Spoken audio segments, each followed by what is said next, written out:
Miri, tenim un tresor, perquè vivim en una comunitat que és bilingüe i això és un veritable tresor.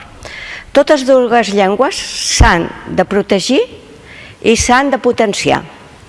El bilingüisme ens aporta moltíssims avantatges. Miri, ens dona una capacitat selectiva i cognitiva. Ens computa amb facilitat els coneixements, ens amplia cultura, facilita la inserció laboral i també les relacions socials. En el camp de la salut, sobretot, és un brillant. Ajuda a no perdre la substància blanca del cervell, retardant en una mitjana de 5 anys les aparicions possibles de patologies neurodegeneratives. Realment tenim un tresor.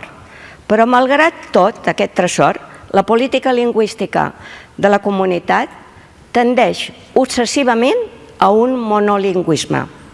Ho veiem clarament a l'ensenyament, a escoles, instituts, universitats, documents i actes oficials, actes culturals i actes lúdics, també oficials, i un llarg etcètera que no cal anomenar.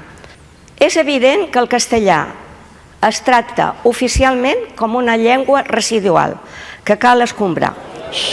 Aquesta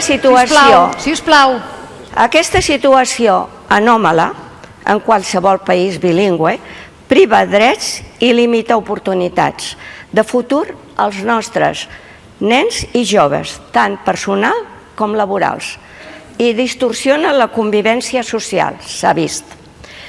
Li pregunto, president, com justifica una política tan limitativa, tan poc equitativa, que va contra drets personals i a la vegada crea problemes.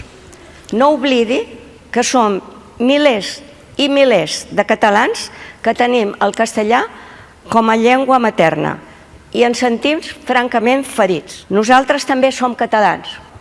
Així doncs, senyor president, li dic, per favor, recapaciti, tingui en compte aquestes persones i, sobretot, imprimeixi una mica de seny. Gràcies.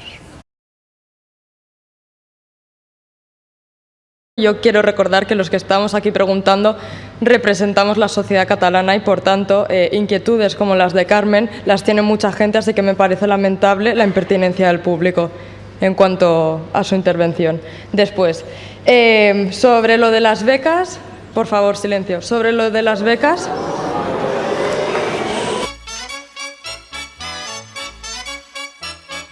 ¿Qué coño es esto de la UDEF?